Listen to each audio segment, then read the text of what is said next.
I received your referral from the Crisis Pregnancy Center here in Montgomery. And so we scheduled a time to meet, and I came to your house and we met. What were some of your initial thoughts?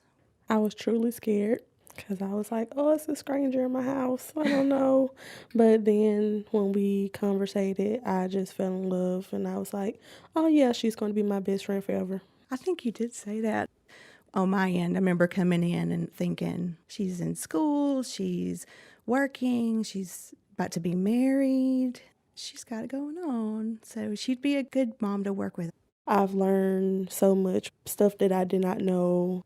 When I joined the Gift of Life, they introduced me into breastfeeding, and it was totally amazing. And Zion progressed very fast. He's definitely a healthy baby, hadn't had many health issues. No health issues at all.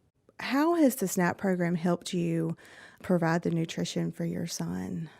I was able to keep up on like fresh produce.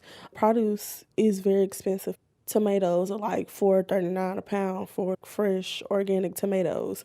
So with the SNAP benefits, I'm able to buy fresh vegetables and fresh fruit. Is high in nutrients for breastfeeding moms. Also, baby food is extremely expensive. So I use my SNAPs to buy him baby food. So I know, being a college student, when you first applied, were you working at that time too, or were you just focusing on your studies? Actually, when I applied for the SNAP benefits, I was out applying for job applications that day, and I landed the SNAP benefits and a job in the same day. Oh. So I started working at Subway and became the manager.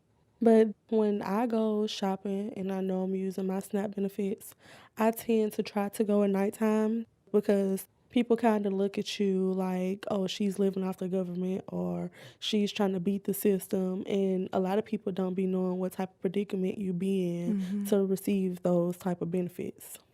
I was in Walmart and I was purchasing my stuff, and I did have 2 buckets full of stuff because I had just got out of the hospital from having Zion.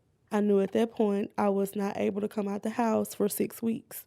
And there was, I'll say about this, she was about 41, 42. She looked at me and she was like, good Jesus, what are you trying to do? Feed the army and all this other type of negative stuff. I kind of felt belittled. And me being the person who I am, I had to turn around to her and explain, look, this is what's going on in my life and I don't need your smart remarks. And so while I was walking out the door, she apologized. Wow. Well, then, with that in mind, how do you feel like you can be a voice for other moms and college students who are receiving the SNAP benefits? Pretty much, don't let nobody get to you. At some point, everybody is going to be judgmental towards you. If you can just block them out long enough to get what you need to done, then you will be fine. Don't be afraid to get the SNAP benefits. A lot of women out there are afraid of what people would think of them if they got the benefits. And I feel like that shouldn't be an issue because if you need it, then you just need it.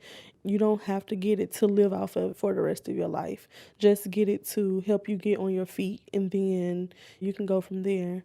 I look at you and I think how driven you are to be the best person you can be for you and for your children, for your husband.